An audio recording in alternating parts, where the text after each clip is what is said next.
Bismillahirrahmanirrahim. Assalamualaikum warahmatullahi wabarakatuh. Alhamdulillahirabbil alamin wassalatu wassalamu ala asyrafil anbiya'i wal mursalin nabiyina Muhammad wa ala alihi wa sahbihi ajma'in. Ghibah adalah salah satu dosa besar. Allah Subhanahu wa taala berfirman di dalam surat Al-Hujurat ayat 12, "Wala yaghtab ba'dukum ba'dha." Ayuhibbu ahadukum ayyakula lahma akhihi maitan fakarihtumuh. Allah Subhanahu wa taala berfirman, janganlah salah sebagian kalian menggunjing, mengupat, ya, atau eh, menggosip sebagian yang lain. Sukakah salah seorang dari kalian memakan daging saudaranya yang sudah mati? Fakarihtumu, tentu kalian akan merasa jijik. Ya. Dan di dalam sebuah hadis Nabi SAW bersabda, "Dzikruka akhaka bima yakrah." Gibah itu adalah engkau menyebut tentang saudaramu apa yang dia tidak sukai. Ya. Nah, namun dalam beberapa kondisi dan keadaan, ghibah itu diperbolehkan dan tidak berdosa. Ya, jadi dikecualikan di beberapa kondisi. Sebagaimana disebutkan oleh Al-Imam Ibnu Qudamah di dalam kitabnya eh, Mukhtasar Minhajul Qasidin. Kata beliau, "I'lam, ketahuilah, annal murakhisa fi dzikri masawi'il ghair wa huwa ghardun sahihun fi syara'." Bahwasanya yang meringankan di dalam menyebutkan ya kejelekan-kejelekan orang lain. Maksudnya hal-hal yang meringankan untuk menyebutkan ya keburukan orang lain adalah ghardun sahih, yaitu tujuan yang benar di dalam syariat. La yumkinu tawassulu ilaihi illa bih. Yang tidak mungkin mencapai kepada tujuan tersebut kecuali dengan menyebutkan kejelekan orang lain itu. Wadzalika yadfa'u itsmal ghibah. Yang demikian itu bisa ya bisa menolak dosa daripada ghibah. Artinya orang yang menggibahi orang lain, menyebutkan kesalahan orang lain dalam keadaan-keadaan ini, dia tidak akan berdosa. Wahwa umurun. Ya, yang pertama at-tadhallum. Ya, jadi orang itu dizalimi, orang yang terzalimi. Nah, fa inna lil mazlum ayadzkura zalima. Maka boleh bagi orang yang dizalimi untuk menyebutkan si zalim itu, orang yang menzaliminya. Boleh dia sebutkan eh, keburukannya, ya, sebutkan kejahatannya, kezalimannya. Idza sta'dahu, kalau dia menzalimi dia, ila man yastawfi haqqah, kepada siapa dia boleh utarakan itu? Kepada orang yang bisa menunaikan haknya, hak orang yang terzalimi. Kemudian yang kedua, dibolehkan alisti'anah, dibolehkan ghibah, yaitu alisti'anah ala taghyiril munkar, yaitu tujuannya untuk meminta pertolongan ya agar bisa mengubah kemungkaran, menghilangkan kemungkaran. Ya, waraddu zalimi ila minhajis salih. Dan tujuannya juga adalah untuk mengembalikan orang yang zalim itu ke jalan yang benar. Ya, minhajus salah ya. Nah, itu juga dibolehkan. Orang saling mengobrol dalam rangka untuk saling bantu membantu di antara mereka eh, untuk menghilangkan kemungkaran. Nah, ini dibolehkan. Kemudian yang ketiga, alistifta, yaitu untuk meminta fatwa. Misal ayaqula lil mufti, contohnya dia mengatakan kepada mufti, kepada seorang ulama yang memberikan fatwa, "Dhalamani fulan." Si fulan telah menzalimiku. Nah, dia sebutkan namanya. Au akhadha haqqi. Si fulan itu telah mengambil hakku. Fakaifa tariqi fil khalas? Maka bagaimana cara bagiku agar aku terlepas dari itu semua? Fatta'yin mubah, maka menentukan, menyebutkan nama orang secara spesifik itu dibolehkan. Wal aula at-ta'rid. Namun yang lebih utama adalah ta'rid. Jangan disebutkan secara spesifik.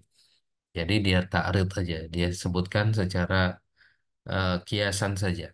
Si fulan itu atau dia bilang jangan dia sendiri. Ada orang dia dizalimi oleh orang lain. Nah, misalnya seperti itu. Nah, itu aula. Ya, contohnya ta'rid yaitu bahwa ayakul ma taqulu fi rajulin zalamahu abu. Ya, apa pendapat engkau, apa pendapatmu wahai Syekh tentang seorang laki-laki zalamahu abuhu. Ayahnya menzalimi dia. Ayahnya menzalimi laki-laki tersebut. Au akhu atau saudaranya menzalimi dia. Wa nahwu dzalik. Dan yang semisal dengan itu. Wa dalilu ala ibahati ta'yin haditsu Hindin ya, hina qalat. Dan dalil bolehnya ta'yin yaitu menyebutkan orangnya secara spesifik itu adalah hadis Hindun ya ketika dia berkata kepada Nabi SAW, Inna Aba Sufyan rajulun syahih. Ya Rasulullah, sesungguhnya Abu Sufyan, ya, suaminya. Dia sebutkan nama suaminya. Dia sebutkan suaminya. Ya. Sesungguhnya Abu Sufyan laki-laki yang pelit.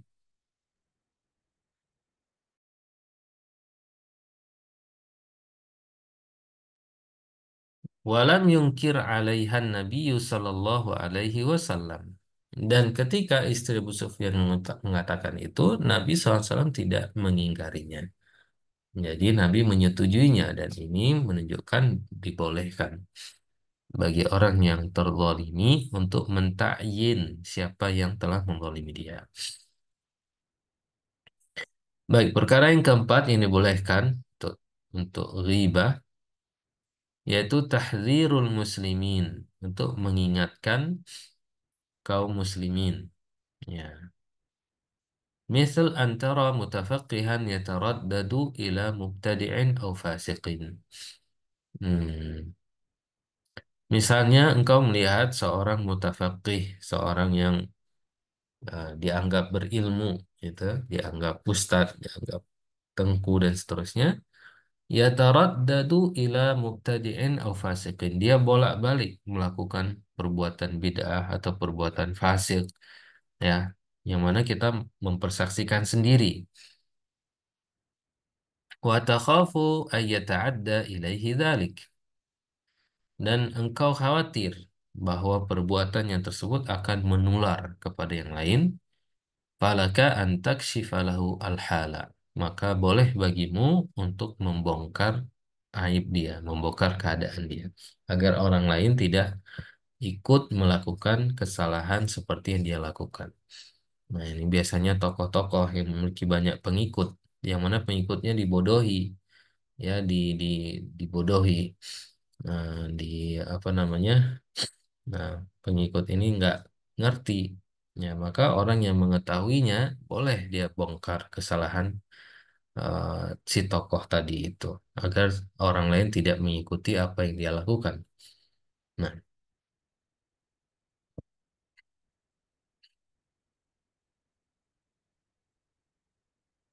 ya wa kadzalika idza arafta min 'abdika sariqata awil fisq. Demikian juga jika engkau mengetahui dari hamba sahayamu, budakmu itu mencuri, dia suka melakukan pencurian atau melakukan perbuatan fasik. Fatazkur laka lil mushtari, dzalika lil mushtari. Maka boleh engkau menyebutkan tentang aib budakmu itu kepada orang yang membelinya. Nah, hmm, baik. Kemudian yang kelima, ayakuna ma'rufan bilaqab. Boleh kita menyebutkan dan tidak dianggap ghibah yang berdosa, yaitu kita menyebutkan seseorang yang sudah terkenal dengan lakop tersebut. Misalnya kal a'rad si pincang, yang mana orang itu memang tidak ber apa namanya tidak tersinggung lagi karena memang itu sudah jadi lakop bagi dia. Si buta, ya, si juling, si keriting misalnya. Fala isma ala man yazkuruhu bih. Tidak ada dosa orang yang menyebutkan itu. Ya, wa in wujida an dzalika mu'addalan kana aula. Dan jika didapati ada lakop yang lebih baik dari itu, maka itu lebih utama. Nggak perlu kita sebutkan itu ya. Kemudian yang keenam, ayakuna mujahiran bil fisqi, yaitu orang yang terang-terangan melakukan kefasikan, kemaksiatan. Ini boleh kita sebutkan keburukan dia. Nah, itu tidak dianggap apa namanya? Tidak dianggap ghibah. Apalagi orang itu orang terkenal yang melakukan kefasikan, ya. Nah, ini boleh kita sebutkan kejahatannya, keburukannya. Ya, ya. Dalam sebuah hadis Nabi SAW bersabda, "Man alqa jilbabal haya, barang siapa yang melemparkan kerudung rasa malunya, fala ghibatalah, maka tidak ada ghibah terhadapnya." Maksudnya tidak ada dosa untuk menggibahinya. Nah, waqila lil Hasan, dikatakan kepada Hasan, al-fajir al-mu'lin bifujurihi, dzikri lahu bima fihi ghibah, qala la wala karamah. Berkata, dikatakan pada Hasan, yaitu Hasan al-Basri, al-fajir, seorang yang fajir, pelaku dosa, al-mu'lin bifujuri, dia menampakkan, menyebarkan, ya, dosanya tersebut. Zikrilah, aku menyebutkan tentang dia, bima fihi ghaibah, apakah itu termasuk ghaibah?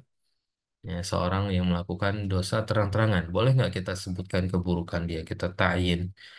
Apakah boleh? Kata Hasan, qala la. Ya, itu tidak dikatakan ghaibah, kata Hasan. Wala karamah, dan nggak ada kemuliaan bagi dia. Nah, baik. Ya, ini beberapa hal yang dibolehkan seseorang untuk menyebutkan keburukan dan aib orang lainnya. Subhanakallahumma bihamdika asyhadu an la ilaha illa anta astaghfiruka wa atubu ilaik. Assalamualaikum warahmatullahi wabarakatuh.